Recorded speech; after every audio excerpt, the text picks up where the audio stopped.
to another episode of Victory Lane Vibes. Before we dive into it, I just want to take a moment in silence to honor and remember Tommy Kraft, Freddie Kraft's dad, passed over the weekend. As everybody knows, he missed the race. He was a huge race fan, so this one's for you, Tommy.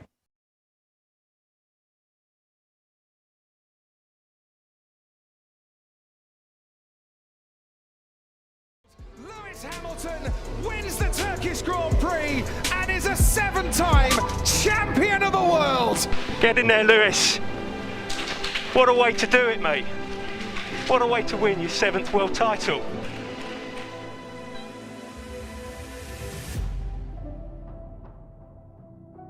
All right, y'all. Victor Lane Vibes episode. I forget. We're starting to have fun with this now. The numbers are flying by. Got a packed show for you. We got an old face back. Rashawn is back. He's with us. Danny is back. She's with us. Arthur's here. Vonte's here. Y'all good? Y'all ready? We are good. Let's get Yes, this sir. show. Absolutely. All right, let's dive right in. Y'all know how we do. We got to kick it off with the boring series of the weekend, Formula One. Great race, personally. I actually woke up. I was surprised to watch it. The Red Bull car is a cheat code. I'll say that the Red Bull is a cheat code. Danny, I know you the F1 fan up in here. What you think? How was the race?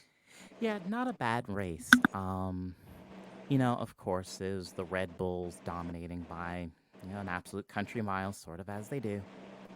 That's just something we've kind of got to come to expect at this point. Barring any big developments in the summer break, though, it sounds like Mercedes is going to have the next round of their upgrade package for when we return. So we'll see quite how that plays out. Sprint race wasn't half bad. There were some concerns about how, much like Spa a couple years ago, that it may end up being basically another washout. Thankfully, that did not come to pass. Had some decent racing. Unfortunately, Lewis copped a penalty in that, which was a bit of a shame. And truth be told, I think kind of a superfluous one too, but F1 stewarding, I guess. Big day for McLaren too. Oscar Piastri starting on the second row. Unfortunately, it came to a exceedingly premature end, getting absolutely flattered by Carlos Sainz going into turn one. Carlos just didn't leave him any room because Oscar was actually a little conservative heading into T1 just because of the way it stacks up, and Carlos just put his car there like there was just nobody there. But T1 at Spa is always a bit of a mess, ergo why there were no penalties handed out, because we see some kind of mess every year.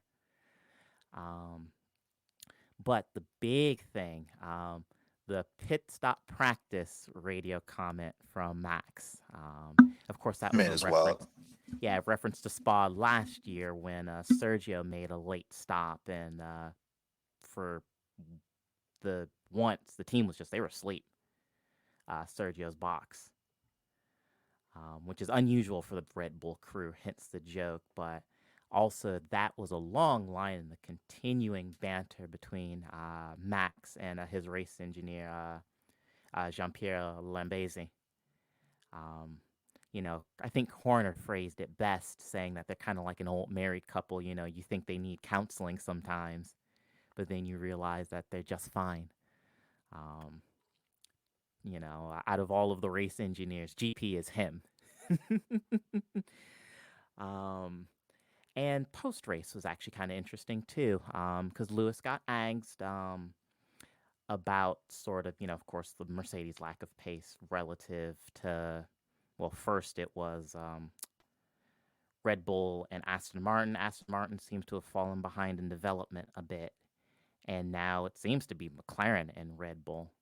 And Lewis, I think rightly, accurately stated that if he was in the second car, Max wouldn't be cruising to another world title the way that he has been. certainly in our group chats, we've talked about it a little bit before. But the strong start that Checo was on has just gone completely to hell. Um, just poor driving. He was the victim of circumstance with a few of his Q1 exits, but that doesn't explain being out in Q2. It was something like 6 or 7 races, if I recall correctly. That's just Sergio. Um, it seems like Sergio might be shaping up to be another one of those drivers where you give him basically middle of the midfield car and he will pull every ounce of performance, if not more. But you put him in a properly fast machine and he's not that guy. He just doesn't have it. And those were probably the big things from Spa. Now, a little bit of follow-up to the last episode. We were all very hyped that Danny Rick got his drive back. I cautioned against taking Hungary at face value, and I turned out to, at least for now, be correct. Yuki was on another one at Spa. Finished P10, bagged another point. This is his third or fourth points finishing race of the season, and Daniel was just nowhere. He finished, I think it was P16. Now, to some extent, I think Yuki might have outdriven the car a little bit, but I am concerned that we're going to see, this is, McLaren 2 electric boogaloo. I hope that's not the case. I hope maybe, Daniel figures out, maybe spend some time in the Sims over the summer break to help sharpen up his racecraft again, but we're going to have to see. But I think that if we continue on this trajectory, this AlphaTauri stint could be exceedingly damaging to what little reputation our good friend Danny has left. Yeah, it was a wild weekend. Like Alex Albon had pace for once. He was really fast. I personally, I think I like the sprint race a little bit more than the main, just because I like when sometimes with the huge boost that the Red Bulls get with DRS, I sort of like tire strategy races. So the sprint was fun. The stewards dislike Lewis, which is what we know, but looking forward to seeing what happens after the summer break. Mercedes side pod 2.3.0 at this point. Looks interesting. Their new rear wing, their low downforce wing looks interesting. So I just hope that they're not trying to play catch up and spending all their money. Hopefully they save some for next season. Thank you for that. That was a very good recap of the F1 weekend. Anybody else? Bonte, what you got? F1. That's all I gotta say. Alrighty then. Moving on.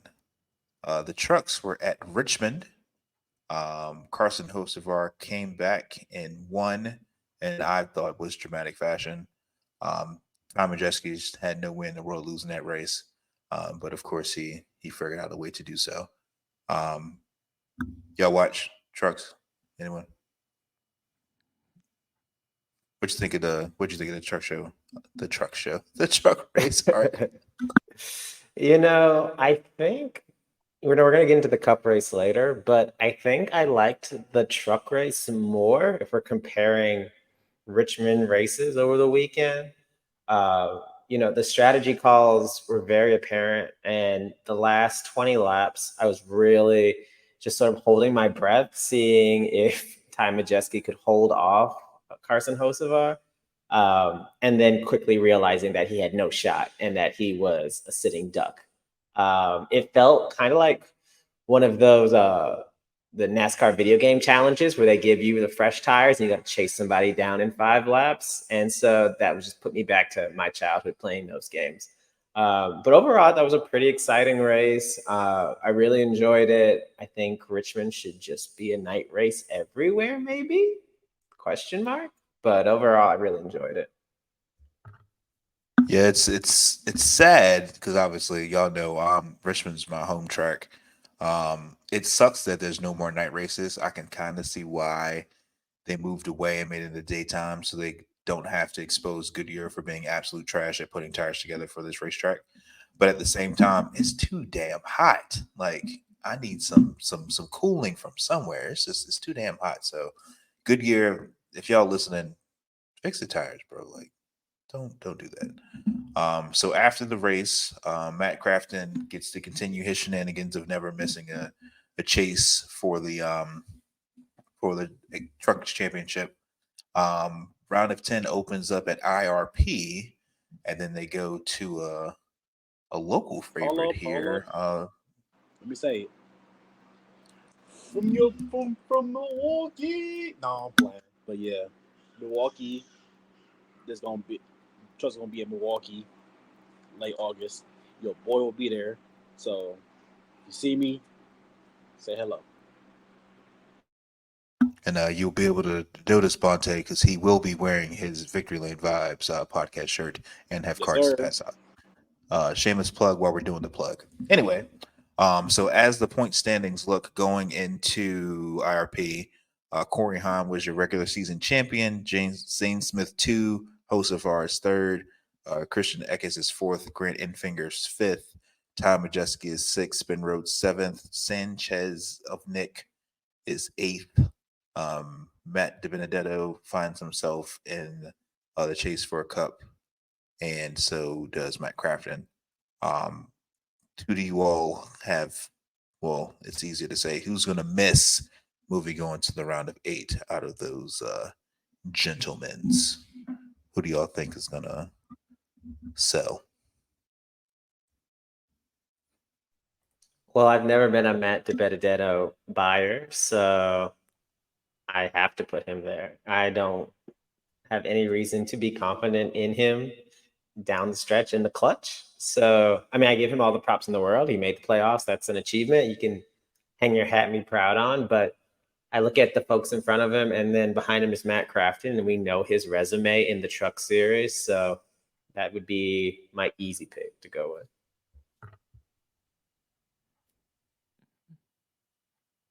Danny, what you got? Yeah, I'm looking at the list. Definitely it's Dibby. You know, I think Matt can pull it off, but DiBenedetto's definitely he's the easy pick for get out of here, try again next season.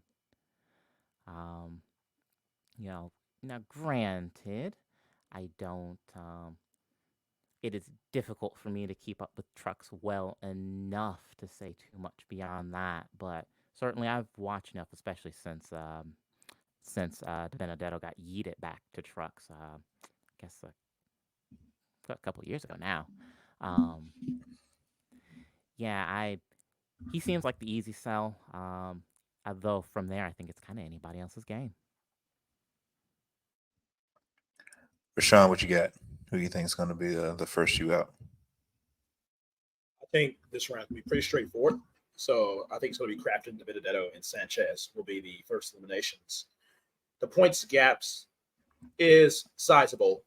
8 points between Sanchez and Ben Rhodes at 7. And I just think the quality, I know it's kind of weird to say quality in the Truck Series, but the quality of the drivers from 7 on up. I mean, I just think of it like this. In a vacuum, would you take between Ben Rhodes and Nick Sanchez and you give Ben Rhodes a 7-spot handicap? Who you got? I'm thinking Ben Rhodes. So that's pretty much how I'm thinking. Now, yeah, anything can happen, but in motorsports, yeah, whatever. I mean, I don't see much things happening with a Thor Sport truck.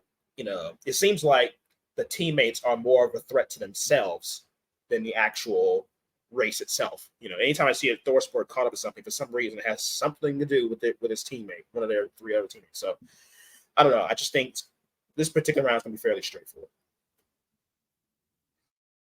Yeah, I got to be in agreement with you there. You're at the bottom of the the barrel for a reason. So Matt Benedetto and Matt Crafton will be making early exits. Well, I'm sorry, not Matt Crafton, Sanchez. Cool. Moving on. The Xfinity race, Road America. Goodness gracious. So let's just start with the elephant in the room. AJ Allmendinger, why are you going all the way to Road America to get the pole and then do what with it? What's up with that? Let's touch on that. Rashawn, what you got? I think there's a more pressing point that needs to be had than AJ Allmendinger. Something just slightly more important. And it's wondering why Bonte didn't go out to this race in his state of Wisconsin and review the cheese curds they got out there that I've heard legendary reviews about.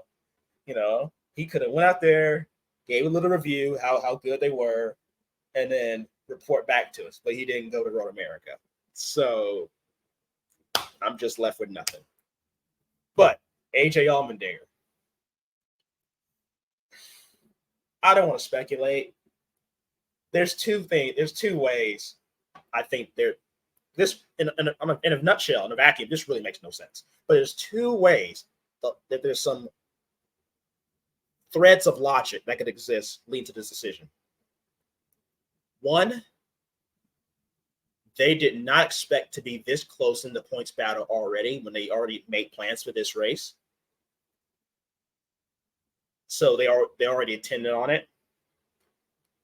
Two, well, I'll tell you that there's three. Secondly, is they're preparing himself for, they're trying to get him, they're buying on the road courses. And I've heard this argument thrown out there in the media too, that perhaps they're trying to gear themselves up for the road courses. They pull their chips in on that. And the third way is, and this one's a little bit, I don't want to be presumptuous, a little bit of a hot take. AJ Allmendinger's done in the Cup Series. This race was just so he can enjoy himself in something. He doesn't give a crap about the Cup Series anymore. I'm not going to bank on that. I'm not saying that. I'm just saying, I don't know. So we'll bring that back up here in a little bit, y'all. So it was, everybody who was a favorite who went out there to win. Everybody sold. Parker Kilgerman was right there, and he just just went away. Leading to Sam Mayer, a podcast favorite, getting his first win. Art, that's your boy. Yes, sir. It's funny timing, right? Like, just was it last week or maybe the week before? I talked about he got that runner-up finish, and it's such a heartbreaker seeing a guy that you want to get that first win and just break through, and they come so close and they don't do it. Like, how do you come back from that as an athlete? And so, Bonte made a good point in the chat, Rashawn, about how it's his hometown, it's his home race. So for him to win there as your first race, like, you could not ask for a better outcome than that. I thought this race was pretty interesting. All told, I'm not a big Road America fan. You can find tweets of me online bashing Road America against its defenders online, but of all the Road America races I've seen, this is the best one I've had. The battle between AJ, Justin Allgaier, and Cole Custer early on was really good. The Chandler Smith wreck was really wild, where he had like a brake failure or a parts failure, and being smart enough to turn it into the wall. I thought was really wild. And then, that battle late where you had 4 guys contending for the win, possibly in the same lap, which is really entertaining to watch. And it reminds you of the Cup Series racing that I really enjoy seeing, where the cars are hard to handle. They're sliding all over the track. It kind of reminds me of the famous Watkins Glen lap, where you had Brad Keselowski, Kyle Busch, and who won? I'm blanking. I can see his face. Marcus Ambrose winning, where they're just sliding all over and they are pushing the cars to the absolute limit. Like the last 3 laps of that race reminded me of that. And so for my money, that was fantastic. I was really happy with that. Yeah, it sort of reminds me why Xfinity goes to the exotic road courses more so than Cup, even though whatever we'll talk about that later. But it was really good race. It was really good for TV. Speaking of TV, um, Rashawn, I just want to say that I'm actually really happy for Sam Mayer because, you know, there is there's a link between JRM and Hendrick. There's a little relation. There's a historical relationship there. And this Sam winning, this is like Alex Bowman winning in Hendrick. Sam Mayer was kind of for the lack of a better term, he was like the black sheep. He was the other one, especially last year. Last year, you had Justin Allgaier in the 7, Noah Gragson in the 9, Josh Berry in the 8, and they had Sam Mayer in the 1. And Allgaier, Berry, Gragson, they're winning or they're up for blah, blah. And Mayer, he's mixing up too, but he just gets lost in the shuffle a little bit for JR. And then sometimes he just has these little young person mistakes, just embarrassing mistakes, or Sam Mayer fighting Ty Gibbs on pit road, or he just has these little things that people know him for, not necessarily for his success. Beyond it, he's just the other guy. He's like an Alex, but he just gets lost in the mega team of JRM for the Xfinity series. So it was nice for him to actually step up and show out, and really just, as you say, as Arthur said, they just went after it. It was crazy. And Xfinity series, particularly on road courses, actually that's not a uncommon thing.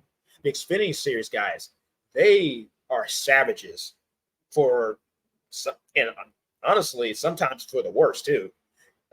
They really get after it on the road courses, and it's always fun to watch. Whether it's you go all the way back to Montreal, the nationwide series, Montreal or Mexico City, or when they ran now they still run Coda. So it was just good to see Sam Mayer get a win, and even at the behest of at the cost of my particular action, but we're not going to go there. Thanks, Justin Allgaier. Thank you so much. well, we can't always make the money on the bets, but the CW plans to make money off their bet.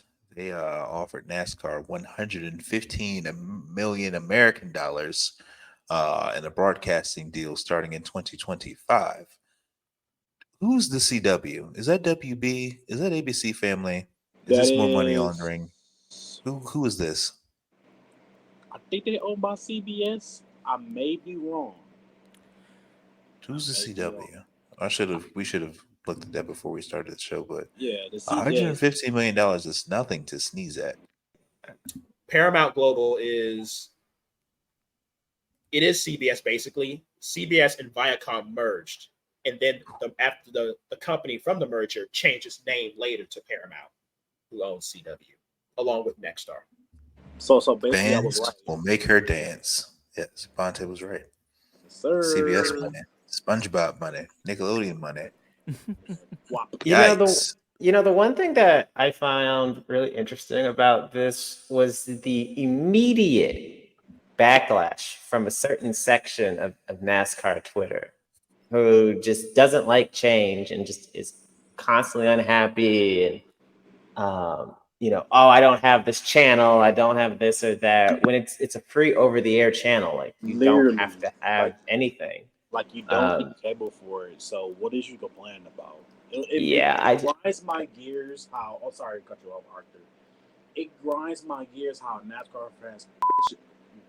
Dang it! I lost the bets. Darn. And there goes your money. Gosh darn. What I'm trying to say is, like, it grinds my gears how NASCAR fans cry and complain about changes. Like, we don't want the sport to be the same for years. This ain't it. Change is going to come eventually. So with them going to the CW app, CCW network, and the app, it's a W for me, because not only that, it's free, literally free to use. No, it's literally free on your TV. You have the app on your phone. So what are you complaining about it for? Literally, what are you complaining about? It is free. Stop it. You'll be okay. Yeah, I think it's just I find it very fascinating to look at, and this is me having too much free time the day of that announcement, but to see like the folks that are on in those announcements, in the replies, saying all of these negative things about it. And I have to admit, like the CW was a head scratcher for me. I was like, CW, like that channel, like don't think they've ever done anything with sports before, But if They they go sorry to ahead. cut you off.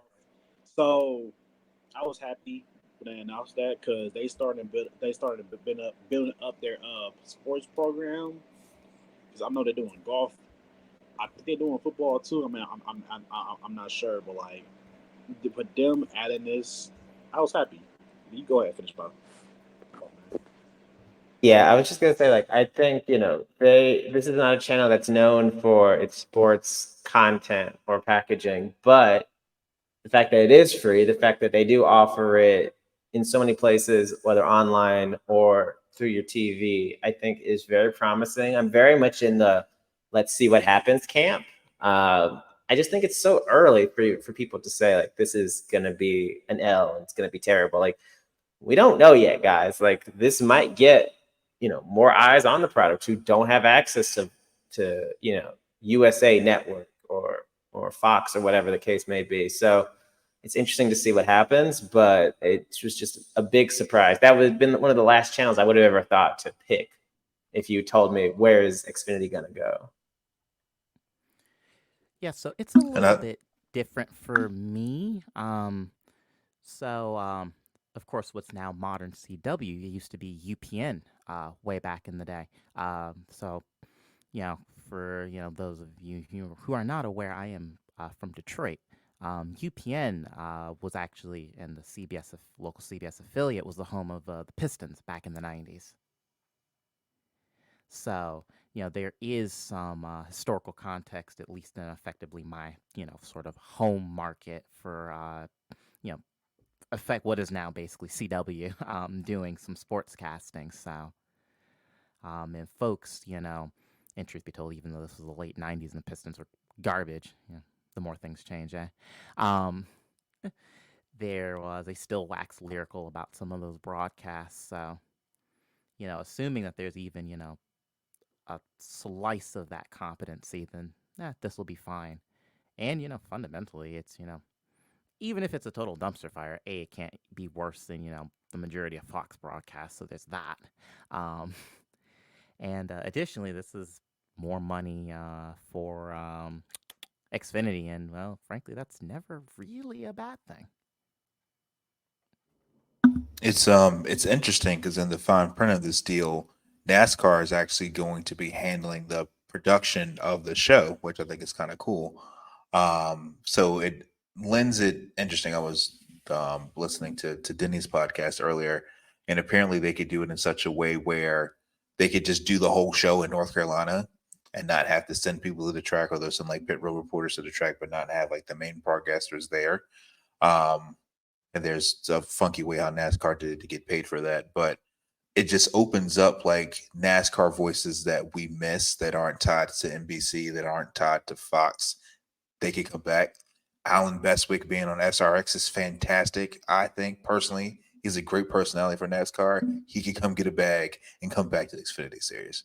Like that's like the things that gets me excited. Like who can we pull out of the drawers to come back and really like make this thing jump? Hot take: Alan Bestwick should be back in the Cup Series. Yeah, and the other thing too that I think is really interesting is, does this start to get the ball rolling on like maybe a NASCAR on Prime, where the Cup Series is all produced by like NASCAR media? Does this get us closer to a NASCAR app where all the races you can subscribe and watch it through their own production channel with their own hosts? I just think that might be interesting, is if this is a very expensive and very long term, but maybe a testing ground for you to gain some insight and figure out how to do this. If in 10 years they say, all right, we've got NASCAR Now app or whatever, that might be what came out of this deal, besides the boatload of money, which again doesn't hurt. Yeah, I mean, y'all know, I'm an F1 TV subscriber. It's worth every doggone penny so far this year. But just imagine the possibilities of what's to come with a semi like digital streaming deal. Like everybody, brings up my next point. We mentioned how people were upset that this deal happened on the CW, where this is still one of the kind of rare channels that still come over the bunny ears. Like you can not have cable at all and still watch the race. Do you think there would have been such outrage if Amazon did win it? If this became a Peacock exclusive and they just bend Xfinity to streaming, like, do you think it still would have been the same angry reacts that we're getting right now from that sector of NASCAR fan? Yes, because unfortunately, there's a sizable section of the fan base where NASCAR died with Dale Earnhardt at the 2001 Daytona 500. And they just don't like change for whatever reason. And, I mean, it is what it is. It's ignorant. I appreciate this deal for multiple facets. One, I appreciate NASCAR trying to get Xfinity Series a little bit of its more identity. And I think the fact that they went with CW is actually a masterstroke, because it's like, hey, we have the Junior Series. This is accessible to everyone. If you have a TV that's plugged into a wall, you can watch it. And if you really like it, you can subscribe or a cable or somehow pay and watch the Cup Series too. It could be a gateway, no pun intended, to the track. But with the Cup Series, I guess the issue is by the Cup Series carries inertia with viewership. Like, people will watch Xfinity Series was practice qualified race on the sheer inertia of it being on the same weekend, on the same network with the Cup Series. So now we're really testing how much devotion fans have to the Xfinity Series. So we'll find out. But on its face, I actually really like the idea that I think the Xfinity Series should, kind of carry its identity a little bit. The cars are different. The drivers are different. Bushwhacking, obviously has been, contained sort of.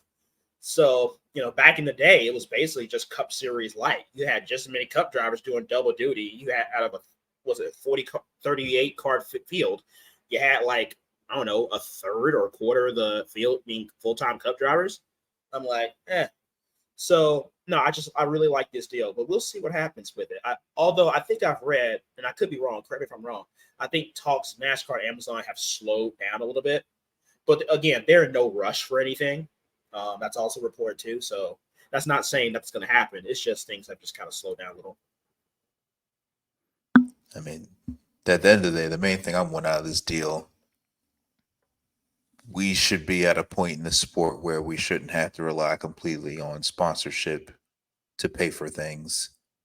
NASCAR should stop being as greedy as they are and share the wealth with the team, so we can get an improvement in a lot of some of the things that we complain about in our on-track product. If they break bread, we wouldn't have to worry about big sponsors leaving. But that's definitely good news. Really don't have to worry about that until the end of next season about how it's all going to go down. But I'm really excited to see that there's a new face interested in not only sports media, but interested in NASCAR. So that is muy bien. All right. Fun part. Moving on to Cup.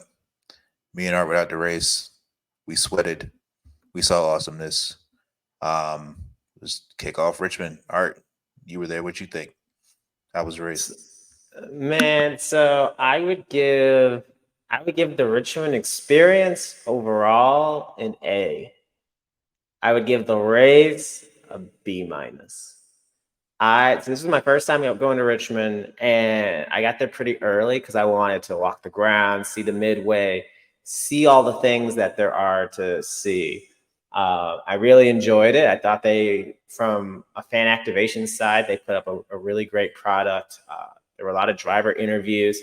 Had opportunity to meet Noah Gregson, who was absolutely wonderful. Like such a sweet dude. Like made so much time for fans. Really made me become a fan of him just off of the 20-second interaction I had with him. I really enjoyed it. The facilities and stuff were really nice. They were clean. Everything about Richmond as a facility, as a grounds, A++. Loved it. Would come back, but please make it a night race because I was sweating. The back of my neck looked like a boiled ham hock. Like it was a rough day out in that heat. But the race itself, it was exactly what I expected from a 2023 Richmond race. Some strategy, pretty even tire fall off, not a ton of passing. And, the one thing I really thought throughout at least the first half of the race was that it really felt like a case of the haves and the have-nots. Like there were certain teams, 23-11, Roush with the 6 and the 17, and then Denny. They seem to all be in a class of their own. Those 5 cars were just driving away from everyone. And then you had some folks that were just, it seemed like they were out there missing a few cylinders. Trackhouse really struggled. 20 really struggled. All of Hendrick really, really struggled, which surprised me because they are usually at least good at this track. But they were all really dog food across the board. And usually at least one setup hits there for that team. But they just were all terrible. So overall, though, I really enjoyed it. I went and watched the race. The TV broadcast is on YouTube. I watched it again, and it did not pass the nap test, which is how exciting a race is for me. So I made it about 175 laps, and I woke up, and Briscoe was in victory lane. And so I don't know how it was for the rest of the folks watching on TV, but I can imagine it was not as fun as watching it in person because that's just how NASCAR is. But yeah, that was my experience. I really loved it. Loved the fans. It was great energy. Loved this track. Yeah, we do a. All right, go ahead. Ask away. Art, since you were there, on TV, it looked like where actually NBC did a pretty good job of showing battles for the field. It looked like there was some battles actually throughout the field. It looked like the main issue was the leader. Whoever got the lead was just able to just check out basically immediately. Did that look like to be the case in person? Yeah, like the one thing I thought, especially in the first half of the race, was that like the back third of the field were fighting.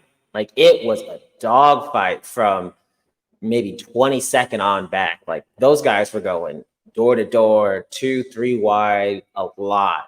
I think, yeah, like to your point that it seemed like the front 10 or so might become single file and stretch out. But really, if you weren't in that top 5, you didn't have anything for them. When the 23 was in front, they didn't have anything for him. Like he was driving away by a couple seconds. Same thing with the 45 and same thing with the 6 and the 17. Like those cars and the 11 as well were just in a class of their own. Like if one of those 4 didn't win, I would have been really surprised. I would have thought somebody stole it on a late restart, which almost happened, but the 11 kind of sold there. But those 4 cars were just above and beyond whatever everyone else brought to the track. But yeah, no, the back half of the field, like it was really intense. And that's one thing that, like to your point, it sounds like NBC did a better job of showing it. But when you're there at the track, like it's like, okay, great. Like these top 4 or 5 guys are stretching away, but I need to find something else to watch. Like my eyes are wandering, trying to find action. And there was a lot of that throughout the field. Especially coming out of turn 3, there was a lot of banging, a lot of doors slamming on folks. So that was really fun to see. Yeah, I feel like with Richmond, this is one of the tracks where it leads to our compelling argument about adding more power to the cars. I'd really love for them to get loose coming out of 4 and just like burn tires the whole front stretch, just trying to set up one like it used to be back in the Gen 6 car. But I mean, I'm not going to dog my race. Richmond was fun. Richmond was Richmond. It was a really long strategy race, probably nap worthy on TV. But in person, like I said, you can watch different things, you can see different things, you can sort of guess at the strategy that people are on. it was a great race in person, but yeah, I would have caught my Sunday afternoon nap had I been at home. And I mean, I get a race. I'll give it an A. Just because it gives you something to talk about and some ideas to make it better. I haven't gone back and watched the broadcast on NBC, but I heard they did some things this weekend to add some drama to stuff. Um, Bonte, Danny, what are your thoughts on the Cup race? What would you grade it? So I was not as fortunate as you and Arthur to be there. Um, so certainly watching the broadcast, I would give it. I'd say probably a B minus C plus. It was not a bad race. I don't think Richmond was Richmond. I do enjoy the purity, so to speak, of kind of these long green flag runs where you've got green flag stops and some basically, what ends up being tire strategy. Everybody was pretty well behaved um, throughout the day, so it's not like we got 1,000 restarts. Up until the that caution for Suarez going for a spin. The only cautions had just been stage breaks. There was only one basically additional caution besides that. But yes, it does mean that it's not at times it's not the most exciting thing to watch. Certainly from the broadcast perspective, like you said, you're at the track, you can find stuff to look at and watch, and action to find it's no big deal. But the broadcast isn't always the greatest at figuring that out. So yeah, like I said, B minus C plus I think is a fair grading for the day. I think it's interesting, Danny, you made those notes because one of the things I heard a lot in NASCAR media in the last couple of days was that Richmond felt like the closest thing you could get to an F1 race in NASCAR. And it's interesting, you're our resident F1 expert, that you had those kind of thoughts and feelings with it. I think that just kind of aligns with that. Like, it's definitely one of the main strategy tracks that we have on the schedule. Absolutely. Bonte, go ahead and share your piece on the race. All right. The racing was cool. Yeah, pretty enjoyed it a little bit. Actually, I enjoyed this race. Even though I trash Richmond so much, I'll say this race was cool. I get this race like a little C plus. Um, Not too much going on. Well, there's a lot of door slamming, too much aggressiveness, but everybody 5 points, so the usual stuff. But yeah. And then, as we all witnessed, Chris Buescher gets his first win of the year, locking himself into the chase. So that's 2 wins for RFK Racing in the last 2 years, and Brad Keselowski didn't get none of them. How do you think he feels watching the employee beat the employer? Congratulations, I guess. I mean, I think like Brad probably went into this knowing that this is about the next move after this move, right? This is setting up for him out of the car as an owner. He had to know that Buescher has this ability in him, otherwise they wouldn't put him in the car. So I imagine he's not surprised, probably a little disappointed that he hasn't won. This really felt like his best shot in an RFK car to win. I know he had a good run at, I think it was Bristol last year, which was the other race that Chris Buescher won. But, sometimes it's hard to ride off into the sunset. But it might be easier knowing that like you've at least picked a guy that you can be confident in to take over and be your A driver for the team as you step into that ownership. With Brad, I mean, at least for this race, he only had himself to blame. He sold this race. He was the one out front. Buescher was behind him. And then he just said, I'm just gonna sell it down the river on the green flag pit cycle. I mean, he was almost perpendicular to the pit road. It was that bad. So it is what it is. But I would say it's interesting. Out of all the 2-car teams, RFK's, I'm being honest with you. I don't like RFK. I'm gonna say it.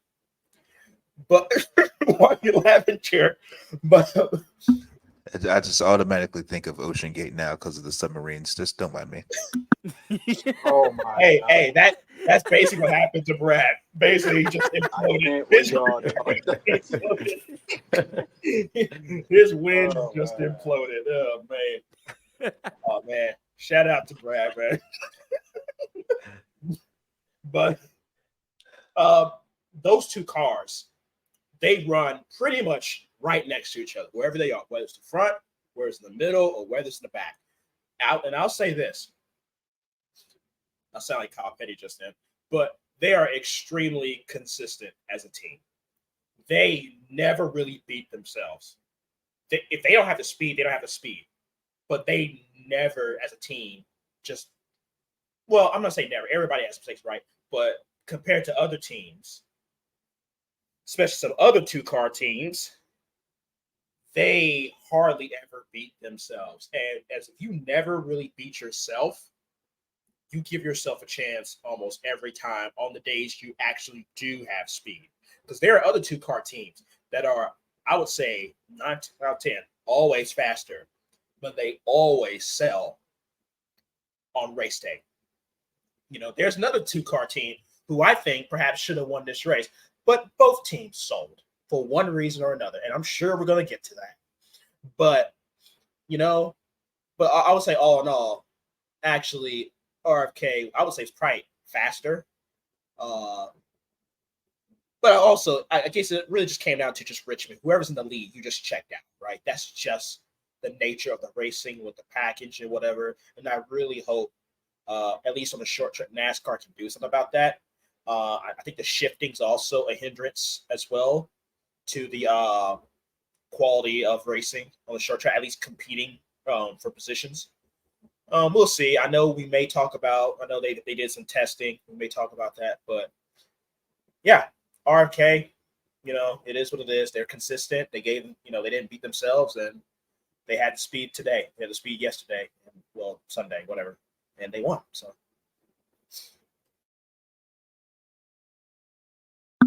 Danny, go ahead and bring us on home. Yeah. Chris was just, truth be told, like I said, both RFK cards, they were just bad fast this weekend. It is just that simple. As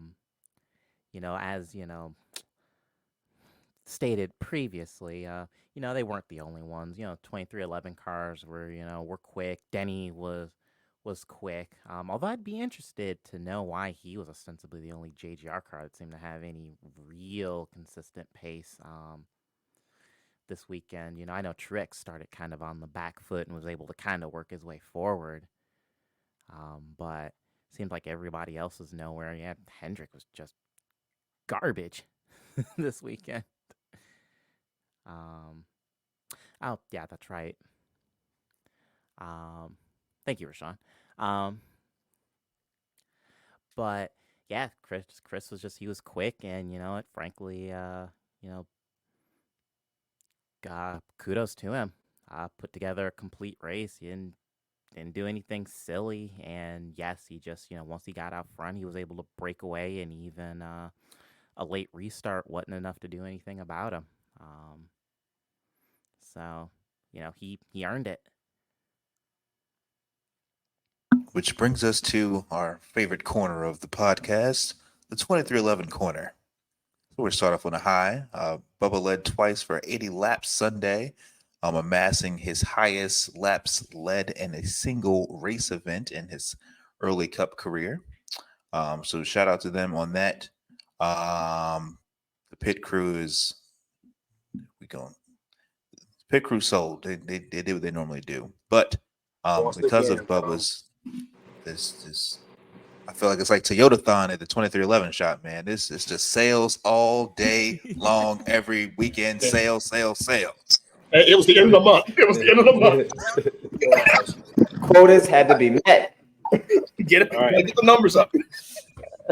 The cheese up. But we can't keep doing this. It's 4 races left. Bubba was literally in the lead, going to pit lane, get tires and stuff, and y'all messed it up once again. What is wrong with y'all? Y'all not learned from have y'all not learned from last year? No, that's the Like, problem. literally, this is frustrating, fam. It really is. I'm sorry. This is really frustrating. I'm trying. Literally, Bubba is literally carrying this team on his back. But y'all can't keep doing this. Literally in the lead, and y'all so like crazy. Y'all need to get better. I don't know if they don't get better because at this point, we talk to a brick wall because this is so annoying. Meanwhile, Ty But Gibbs popping off 8.5 second pit stops. I'm sick. all right. Well, we know why I that know, is. right? But he did got some good points. I'll say that though. Got like led twice. I'm out at Richmond. What at Richmond? But got some really good stage points for 1 and 2. Up that gap to 54 plus 54 above the cut line. So Michigan's coming up. No time it is. Yeah, I feel like if we've had, let's say, I think it's 7 episodes of this podcast. I think we've had to talk about this pit crew all 7 episodes. I mean, they are batting 1,000 and in the worst way possible. I think the really frustrating part for me is that and again, I say this every week, like these people are human. I know they're not trying to mess up on purpose, but like my problem is that they find new ways to choke on these pit stops. It's never the same problem. It's all right, your turn to take it. Okay, now it's your turn to take it. Okay, Gasman, your turn this week coming up. All right, Jackman, this is your week. Like they just hand off this baton of terribleness. And I know on Radioactive they played Bubba right after that, and he was very level-headed, which I really like to hear. I think that's kind of a testament to his maturity as a driver the last year and a half, 2 years. And he said, I'll do my thing. They'll come back to us. But unfortunately, and we can talk about, the crew chief and the car setup here in a minute, but they just didn't come back to him. They were chasing the racetrack and they could not catch it. And right now, 2311 is not a team that's good enough to have any mistakes and be in the hunt for a win. There are some teams where like maybe certain years you can have like a penalty early on and come back and be in the hunt, or have a wreck happen and you can still come back and be in the hunt late. But if they have a mistake, it is devastating to their chances of winning. And right now, getting these points is huge, yes, but like a win solves all your problems if you're the 23. I mean, even if you're the 45, a win would be great because Tyler hasn't been that great either in terms of not making mistakes. Team had another one again on Sunday. So self-inflicted errors will get you beat every time. It's hard enough to win. You've got 35 other cars trying to beat you. Don't beat yourself. It's just really frustrating. Danny, go ahead. Yeah, and that's the thing, it's funny. You mentioned kind of passing the baton. I almost put something to that effect in the group chat on Sunday. It's like it is a new and spectacular way to completely blow it every week. There's because at least if there's a consistent problem, it's something that with time can be addressed. It can be fixed. But when you've got when you're all overshot every week, it's like where on earth do you start? And then then I think about that for 5 minutes, and I'm like, okay, well, fire everybody. Nobody gets out of this thing without a pink slip. But then of course, cooler head prevails. Like, okay, well, we'll just have to figure this out. Maybe they'll figure that out in the competition meetings on Monday. But yeah, and it's it's that, and and this is the thing. Bubba has the speed, but his pit crew lets him down. Tyler is fast, but then Tyler lets Tyler down. The amount of times that Tyler has, just through some inane, goofy error, has shot himself in the foot is absurd. Like, Tyler, what are you doing? A few incidences, entering pits, because earlier this season, I can't remember where that was. I'm sure somebody will fill me in. Tyler basically loops it coming into the pits and bonks it off the wall on pit entry. This week, a commitment violation, where he almost looped it coming into the pits. It's like, I don't get it. No, this team just doesn't have it. And yes, and I was going to actually mention, thank you for getting this, Art, but pardon me, but yeah, there's just with the 23, it was just could not make the necessary adjustments as the track changed. Bubba had a rocket ship, but just they couldn't keep up with the track. And I like Booty as a person. I like, his general demeanor. I think it was actually, might have been Rashawn. You might have been talking about this not too long ago in the group chat. Oh, it was Talladega. Thank you. See, this is why I like having you all around. You remember these details. But, yeah, like Booty, but it is always something. If it's not the silly running long, it can't keep up with the circuit. It's something, and it drives me nuts. But fundamentally, this was the best Richmond that Bubba has had in his career. We have built up a buffer. We're plus 54, on the cut line, and then plus 26, 27 on McDowell. So we're making progress. There's a fair bit to be annoyed about with 23-11 in Richmond, let's be perfectly clear. But all things considered, I will consider this a moderately successful weekend, and we've got Michigan coming up. Plus 36, thank you. This was a moderately successful week, and we'll take it. We've got, I still have Michigan circled on the calendar. I still think that could be a big day. Either that could be the win or a points haul so big that we should be set for the rest of the season. We can't use Jackson Gibbs, Joe Gibbs' grandson, as a scapegoat for pit road struggles like last year. Oh no, we can't. Can't throw him on the bus anymore. We don't have that. Oh no, we don't have that card to play. Yeah, what's bad when you know who all the pit crew members are. You got the roster. Pit crew members are kind of like the referees or like the assistant head coaches, where you don't want to know who they are. You should not be aware of them, and if you are, something has gone wrong. If for some reason I felt the need to go on jski.com, shout out Jski, look up team rosters, that is not good. It's like, go ahead, Rashad. But no, Michigan. All right, Bubba fans, it's time to circle the wagons. This is our time. It's our time. Get hyped, because this is gonna be legendary. I'm speaking this to power. Okay, Bubba last year at Michigan, he actually represented Toyota during a tire test, and he mentioned in an interview he picked up on a couple of things that they were able to use, to figure out a setup, for Michigan, and we know what happened. And Bubba sold at Michigan. I'm just going to be honest. It is what it is. Learning experience, but he sold. This year, he represented Toyota again the tire test for Michigan, because funny, Eric Almirola was right after 600 at the tire test, so that was interesting. But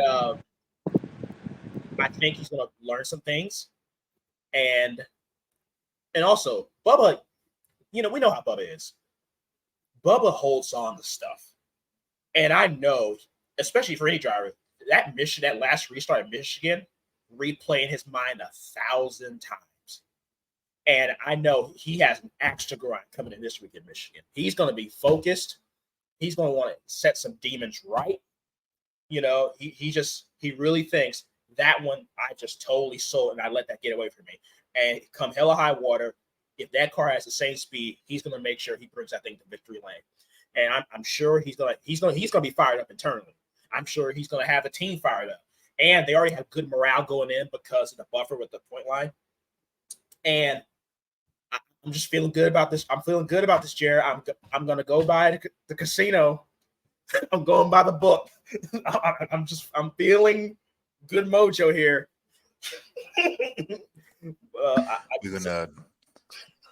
So if you see we'll come Rashawn right back in a cardboard you- box next week, we know what happened. Yeah, if you see a for sale sign around the house, you give away the Surface tablet. You already know what happened. He had too much chip on his chip. but before we move on, I just want to go back and touch on the pit strategy from Sunday's race. I don't know if it's just me or what, but I know y'all agree with me. Your driver is having a career day. I'm gonna say that again. Career day. His one ask the whole day, keep up with the track. The last probably six Richmond races have had a unreasonably long green flag run where you have to make green flag stops and adjustments. Richmond is not a nice track for Bubba. Bubba's probably never finished in the top 10, I think, in Richmond ever. This man goes out and is leading the race and is pulling away from people. And I'm like, well, I'm gonna see if I'm a believer or not. I'm watching the stopwatch. He's clicking off 25 flats, 25 ones, 25 twos. Like he's pulling away from them. And then just tomfoolery and foolishness, man. It's not Bubba. We say it all the time in the group chat. Bubba is not the issue. Denny Hamlin, James Dennis Hamlin, control your team, sir. Go into the competition meeting and you need to raise a case. You need to raise a fuss. Like, yes, you're handling your business as a driver, but as an owner, you should want more. You're spending the money to have Toyota resources and JGR reliances. Make your money do money. Make your money worthwhile. Yell at them. Y'all know it's training camp for the NFL. We about to get hundreds and hundreds of very talented athletes that's going to need a job here shortly. We need to go hire some talent at this point. We need to put up a poster on LinkedIn or something because something has to be done. I can't take it anymore. I'm about to pull my hair out. Like this is egregious. Go ahead, Art. Yeah, no, I mean, I think I said that maybe 2 weeks ago. The Falcons and the Panthers are right here. Like, they are not far, and the Titans ain't that far either from Charlotte. It's not that far. You can go scout, send some folks over with binoculars, and see who looks fit. But yeah, like to piggyback off of your point about keeping up with the track, and I don't know if we mentioned this on the show yet or not, but one thing that Denny mentioned was that him, Reddick, and Bubba all had the same setup on their cars. And you could see that early on. They were running 1, 2, 3, and they were pulling away. Like I said, the top 5, it was really a top 3, just pulling away from the field. But you saw in that second stage and then into the third stage, the track changed. It got hotter. And you saw that the 11 crew was able to make the adjustments and keep up. And Denny never really faded from being a contender. He ended up finishing P2. Whereas the 45 had its own problems and could never recover from those. But the 23 car just could not keep up with the track. And that, in a nutshell, the lack of adjustments that are effective. And then the pit road problems, that in a nutshell is the problems for that team right now. So it's obvious they can build fast cars and they can put in good setups, but it's just like any other sport. You get to game day. Well, sometimes you got to change the plan on the fly. And you have to make those right halftime adjustments in order to come out and execute. And, they just weren't able to do that. And so that's what's frustrating. But yeah, I agree with, all of us. And we've been talking about it for a couple of weeks. Like Michigan, this is it. This is the day. Okay. The money is on the table. And I'm putting positive energy out there as well. But I'm calling these folks out, Darrell Wallace Jr., Robert Barker III, and Victor Houston. I'm calling you out by your government names. I'm calling you what your mama calls you. William Darrell Wallace Jr. All right, like I need that special sauce. I need that lemon pepper wet. Like I need it. This is the week. Like cheat that thing up if you have to. You ain't here for me. I'm not affiliated with the team, but this is it. Like I have so much confidence in the shop and in the driver to be able to execute. But I need those other two parts to be able to come on and do their part. Like this can be it, Get this dub, then we can run 35th at these road courses. I don't care at all at that point. Like, we can use those as just a practice session for next year. But I really do think they can get not only contend for the win, but get these stage points. We finally have been seeing that over the last couple of weeks with some solid performances, getting stage points, building up that lead above the cut line. So this is it, y'all. Like, we can do this. Like, y'all can do this. Bring it home. The money is on the table. It is just waiting to be taken. Arthur's trying to get this car to go to R&D. That's what he's doing. I remember I seen this clip. Going to go to Concord, North Carolina. Look, 180-point penalty, and we're only crying on the next podcast. I remember the clip of Chad Knaus and Jimmy Johnson before a race. And Chad tells Jimmy, you win this race, I need you to crack the back end of this thing on the burnout. I need you to do something. This can't get home in one piece. If that's what it takes. That's what it takes, man. Like, this is it. So, do what you got to do. Whatever it takes. That's the motto. Whatever it takes. Get it done. Bonte, go ahead. Man. Whew. I pray on everything I love to be the perfect good weekend this Sunday. Same set of how it was last year Michigan race. Nervous. I want this so bad. Not only that, pit crew, don't F up. I'm tired of y'all. I'm sorry. I'm tired of y'all. Bowie, you need to get better. Because both of y'all had been sold for weeks.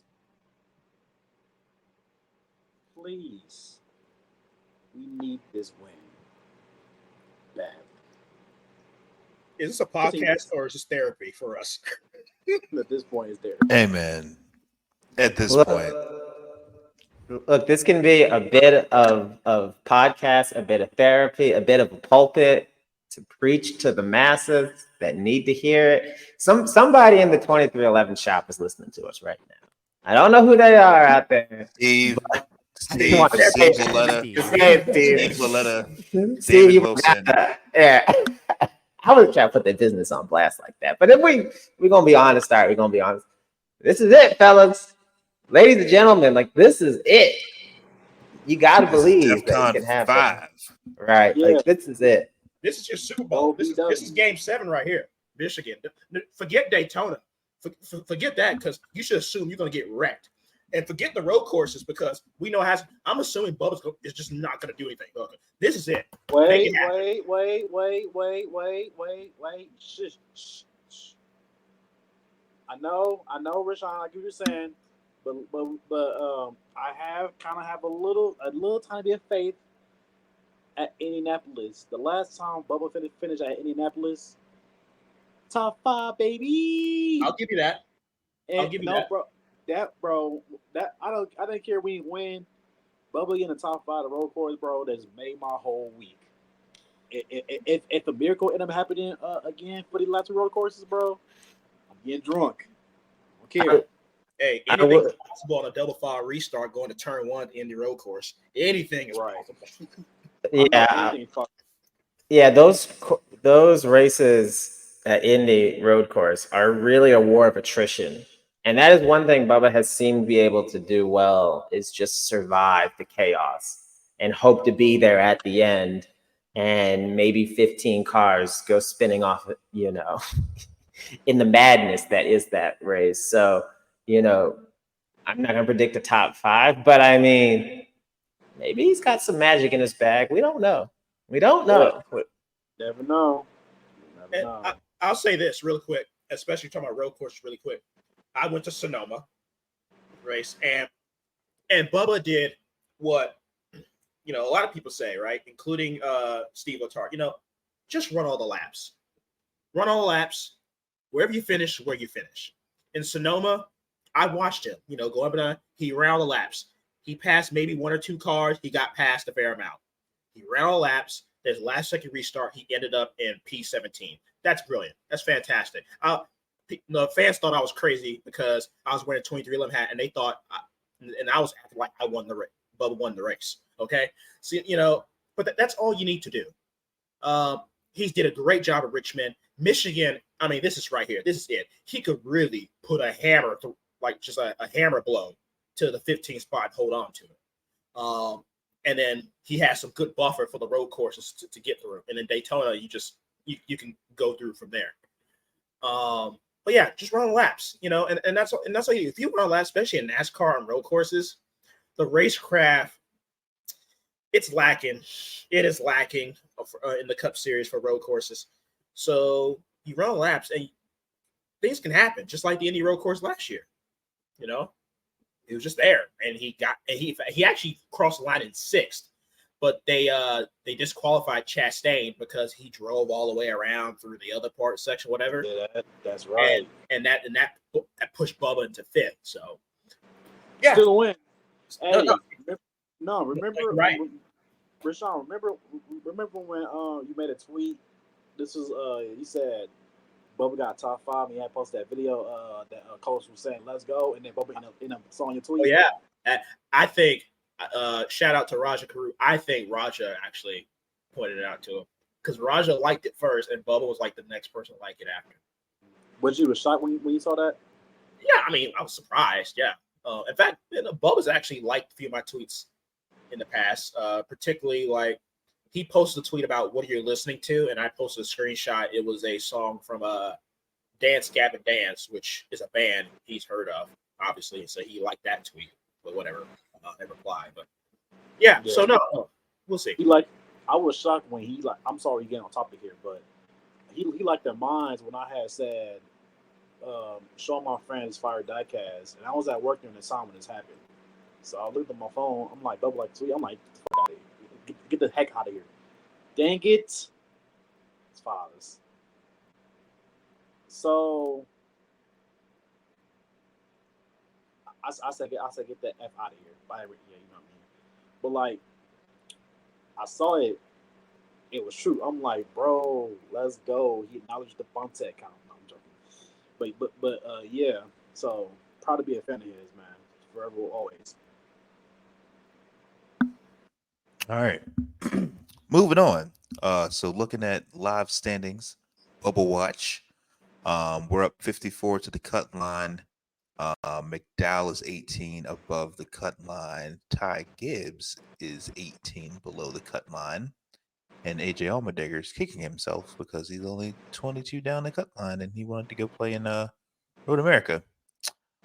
Speaking of AJ Allmendinger and Road America, fresh and hot off the rumor mill, seems like Noah Gragson is a key asset to Chevrolet's development program. He may get Das Boot for one John Hunter Nemechek coming to the 42 car next year. And if that happens, if AJ does say sayonara see ya to the Cup Series again, I guess voluntarily this time instead of forcibly, do you think Noah's a favorite to go play with Matt Collick? Yeah. That's it. Yes. SVG. Oh yeah. Oh, you're right. Holy smokes. He's the what's gonna happen? What's stopping? What's stopping? Now here's the wild take. What's stopping Matt College to say, "Hey, AJ, I know you hate the Cup Series, but how about you come back one more year we're gonna run SVG in the Xfinity series, and then we'll switch y'all for 2025. Just get Does Justin Marks allow that to happen? Yeah, if I'm Justin, I'm not letting SVG get out of the shop. No, sir. Like, that guy is gonna be a money-making machine for them. Top notch. Speaking of SVG, NASCAR media, y'all gotta do better. It's been like 2 months, okay, since he won the Chicago Street Course. His name is Shane Van Gisbergen. It's not hard. It is not hard. I'm hearing Shane Van Denny Hamlin in his pocket said Shane Van Gissenberg or Shane Ginsberg. His name is Shane Van Cheeseburger. I mean, I can't. I'm just so dumb. It makes NASCAR, you guys are unserious. It makes us look so dumb. Like, oh, the Americans, they can't pronounce Shane Van Gisbergen. I'm like, like, seriously, y'all like NASCAR me. Y'all cover the sport. Y'all are basically what random people see. We look like a joke, okay? Stop being unserious. His name is Shane Van Gisbergen. It's not hard. Thank you. Danny, what are your thoughts? That's curious.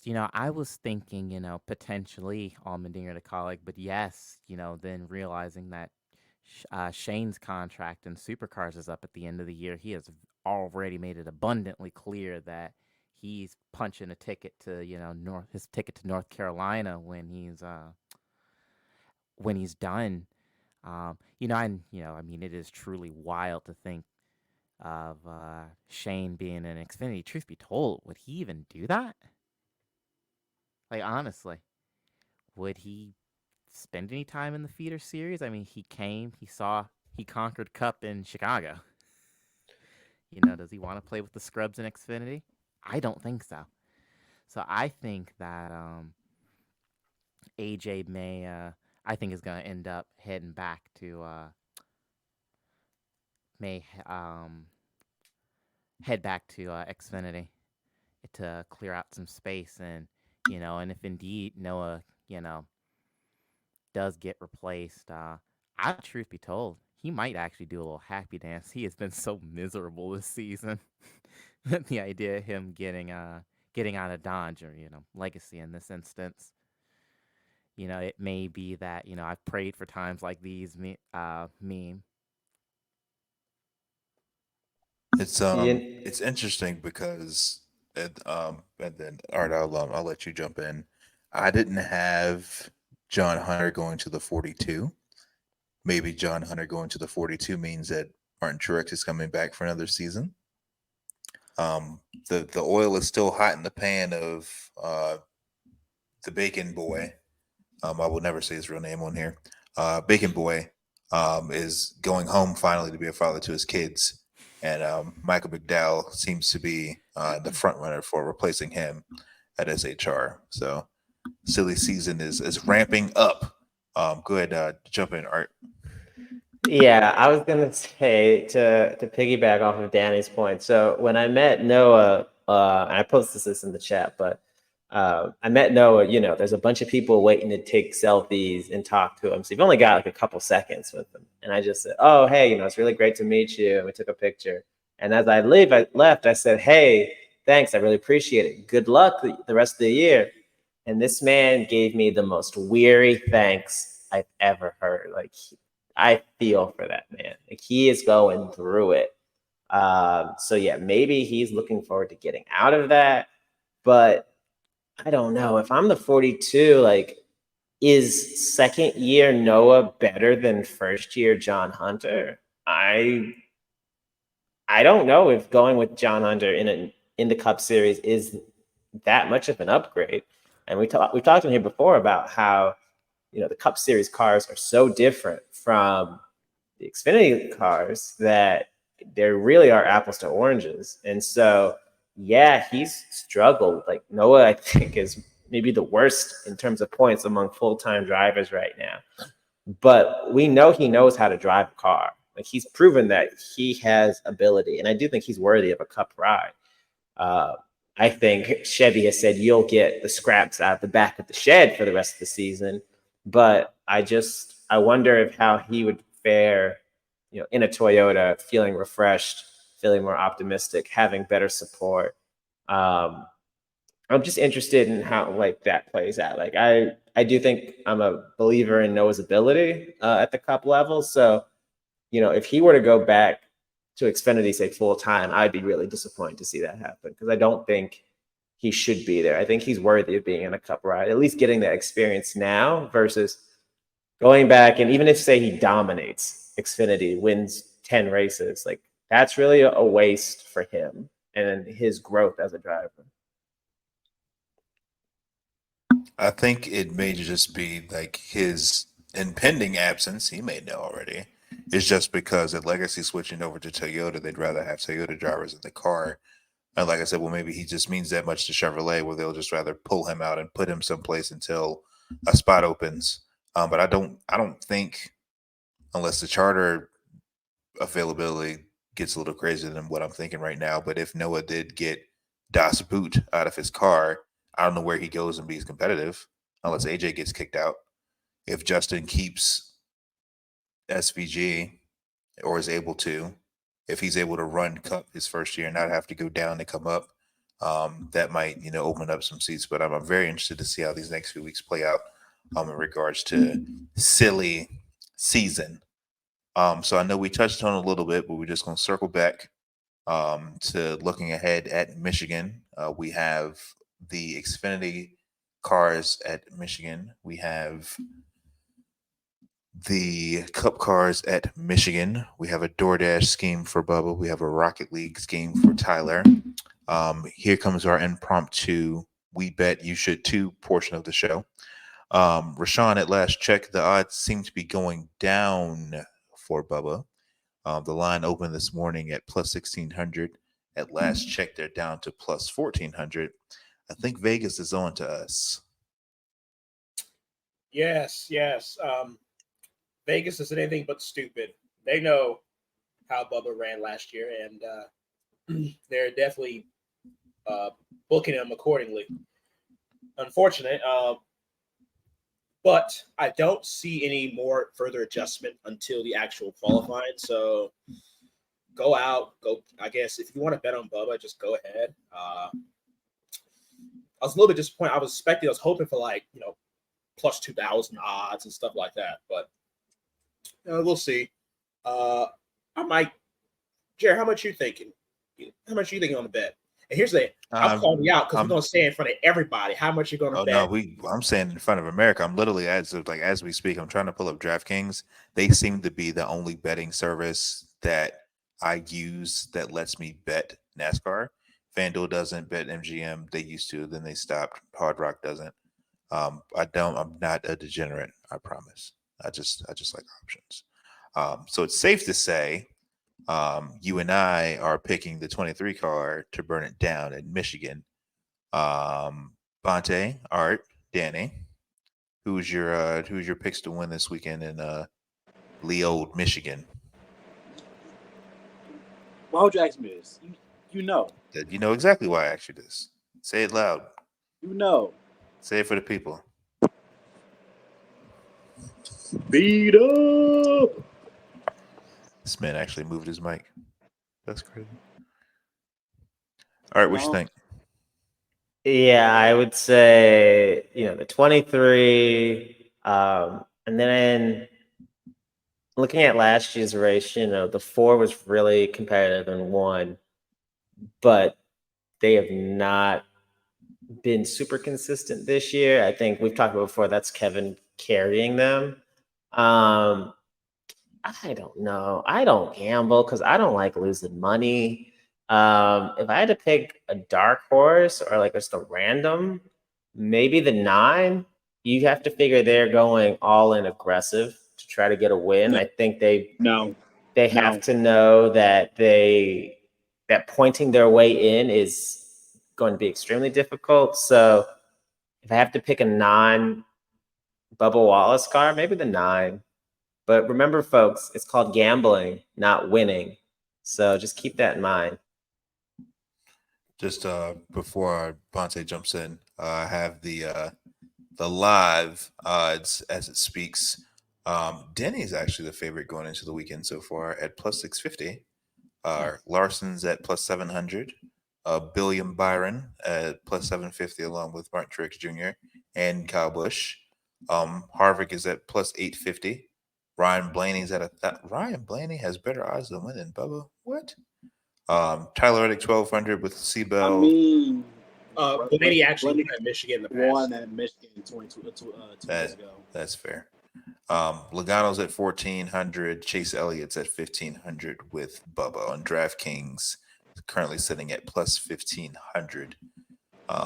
Which means for the people who don't like to bet their hard-earned money, your $10 bet would win you about $160. So there's that information. Danny, what do you think going into Michigan? Who you picking for the Cup race? You know, somebody that isn't Bubba. I would definitely be keeping my eye on the likes of funny enough, I think Kyle could, pull a rabbit out of a hat. Kyle Larson could pull a rabbit out of a hat, could do it. To your point, certainly understand, the 9 team, which, and Chase going, all in. But I feel like if they're going to do it, it's going to be a road course. Bonte, go ahead. Arthur, you full of crap.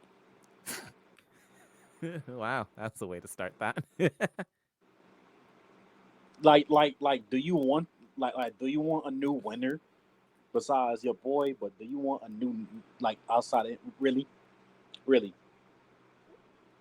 It's called gambling. And so you're picking with your head, not your heart. At least you should be. I got a dark horse. It's Christopher Bell. I'm sorry. But you, on the other hand, man, you need Jesus, sir. I'll say, and this is probably the only time I'm really so bullish on Bubba, because Bubba is in an actually very interesting situation here with the playoffs. He's never been this deep into the season, still in a playoff spot. David Wilson, who's the boss of Toyota, TRD, he said on a SiriusXM interview he wanted 5 cars in the playoffs. Right now, as it stands, he has 5 cars. Obviously, as Tyler, Denny, Bell, MTJ, they're all locked in by winning. But Bubba's in on points. So come hell or high water, I'm sure Toyota wants to give all the resources to help Bubba in this bubble fight. And Denny, and that's probably why Denny, Tyler, and Bubba ran the same setup at Richmond. Denny is probably working with Tyler and Bubba more so than actually with JGR. Now, obviously, 2311 with the Alliance, they have access to JGR data. But the fact that they're able to have the exact same setup shows that probably there's more closer alignment between the teams, because they're trying to help. They're trying to help, obviously, give Bubba as much resource, because they want that set. 2311, they want both cars in the playoffs, the Chargers playoffs. Obviously, that means you finish their season at least top 16 when they award extra money. There's obviously the owners. There's just, you're satisfying your sponsors. Hey, the guy I'm sponsoring is a playoff driver. It's whatever. And there's all these different ancillaries. Exactly. So the fact that, and they know how close Bubba was and how fast it was. So I'm telling you, they have this thing dotted circle line, Michigan. Bubba's going to come out swinging at Michigan. TRD, where they build those engines in Costa Mesa, California, they probably dyno all these engines, and whichever one made like a couple more horsepower than the rest of them, that's the one that's going to go in the 23 car. Book it. I'm telling you, especially Michigan, speed is everything. Long straight. Like, this is one of the street tracks. Like, I watched Bubba's pole run, right, for qualifying last year. This dude got to like 197 miles an hour in the next gen car. And then on the back straight before diving down into the corner. Like, that's a fast track. Horsepower, stability. So, I'm just saying, I'm going all in here. I'm going full degenerate on Bubba and Michigan on the books.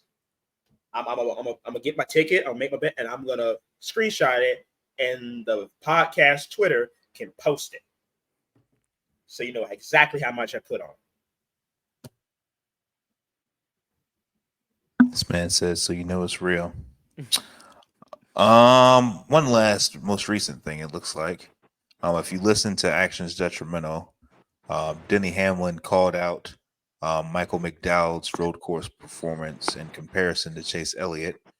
Denny thinks that Bubba and Chase are going to round out the top 16 in the playoff standings before moving on into the chase.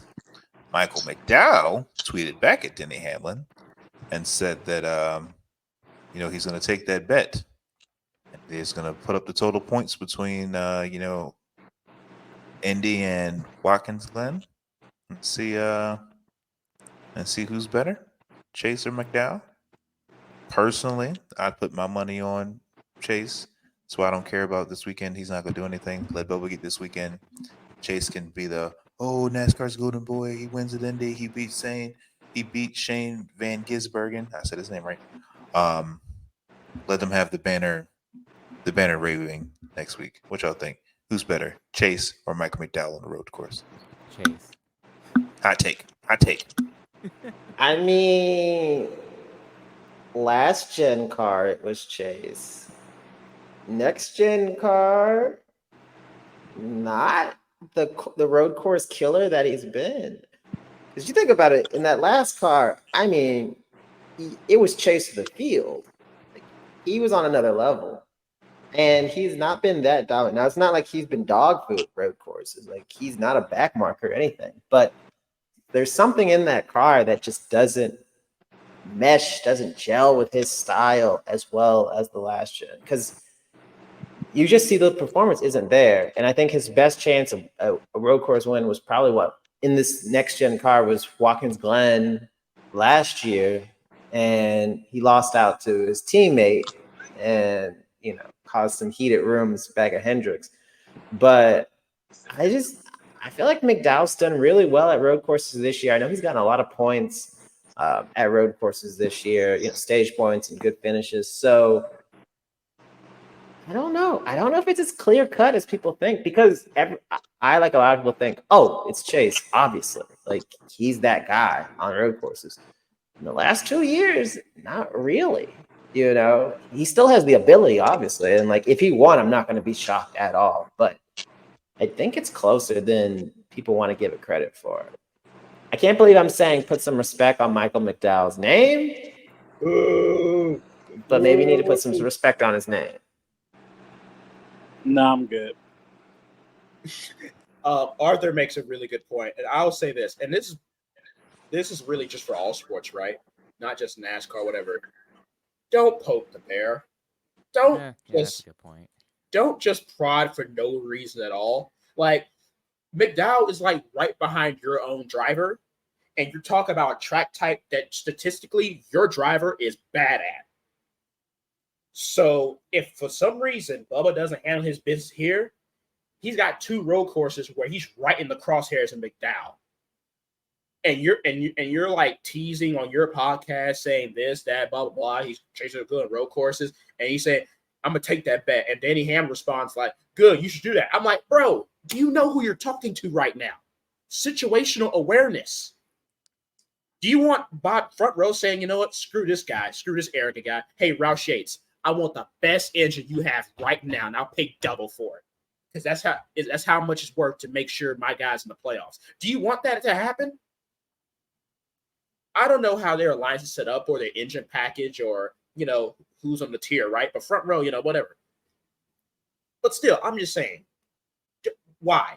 Well, I mean, it's needless, and yeah, he's getting a little, viewership from his podcast episode or whatever, but at what cost? It's just Denisha being Denisha.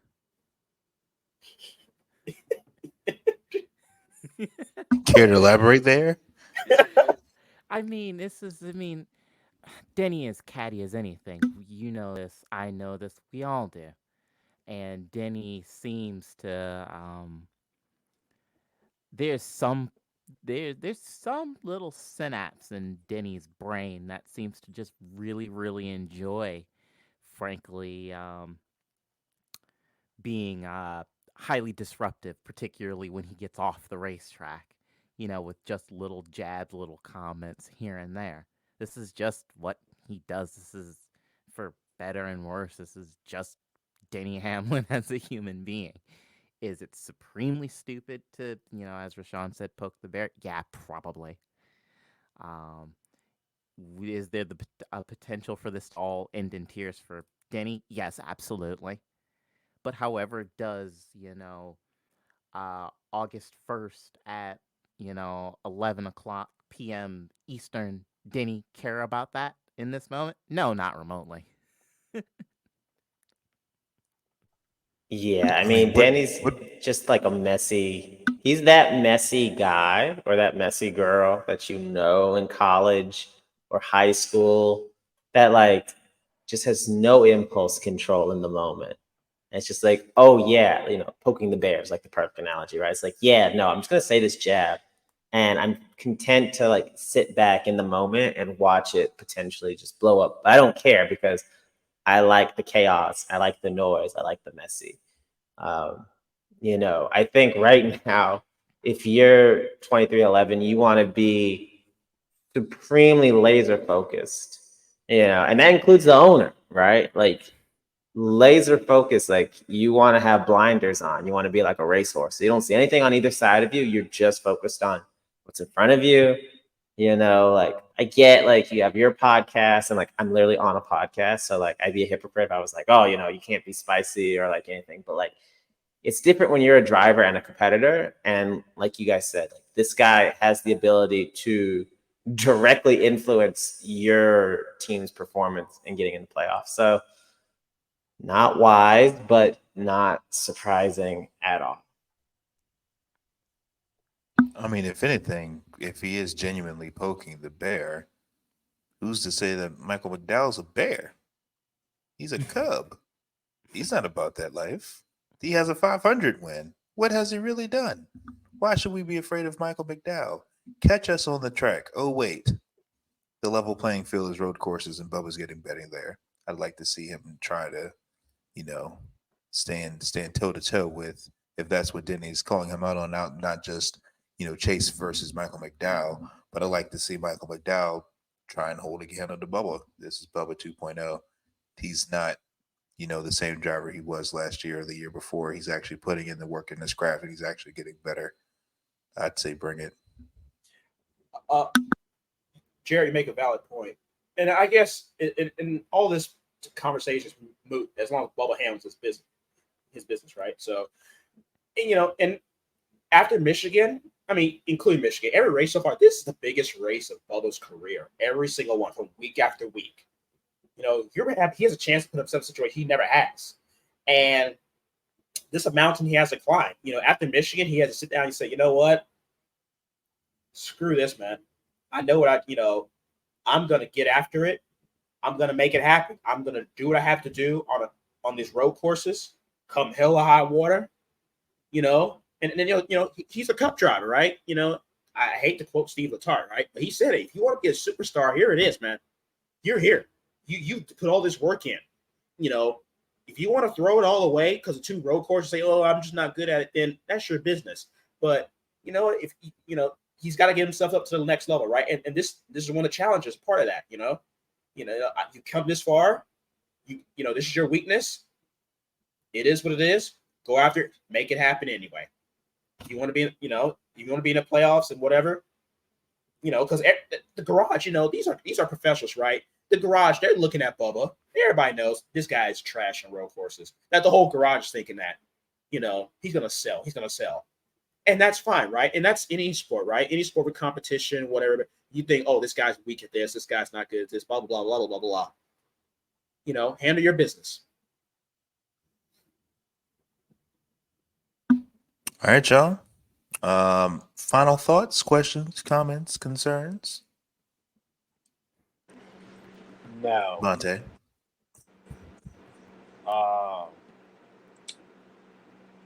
Will be Milwaukee Mile later on in the month. I think it's Thursday, right? I think so. What trucks? 27th? Yeah. think so. Anybody got All the right, so calendar handy?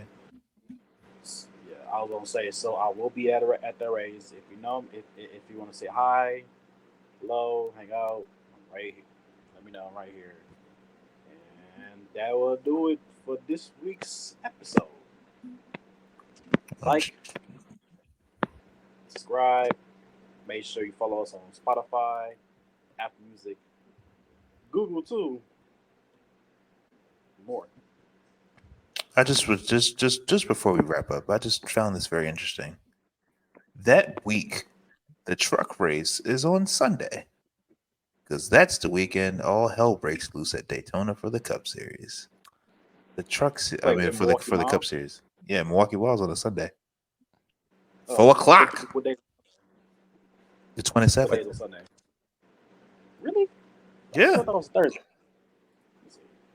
that's What time is crazy. the cup race? Saturday night. Oh, that's right. That's right. hmm Oh yeah. It's the Pepsi 400 / Coca-Cola Coke Zero 400 that should be on the Oh, 4th of July, it but is Sunday. Okay. well, yeah, we'll talk about that next week. I like how Jared consistently dates himself by referring to the playoffs as the chase, and he referred to the second Daytona race as the Pepsi 400. Well, it should be the Amen. Pepsi 400. It Constantly should dating. never left. I Well, mean, I'm Pepsi probably got a older than sporting you, but horse even I over it keep up next. with times. I am. I'm still salty about that year. The year I had tickets for the Pepsi 400 was for the wildfires, and they canceled it. The Pepsi 400 was ran at Michigan. I've never forgiven them since. But oh well. We move. But they Thank did y'all for rectify it. listening. We appreciate Like, y'all. comment, subscribe, follow us on all these newfangled threads and social media stuff. Do the We'll thing. holler at y'all next week. Peace. Bye bye.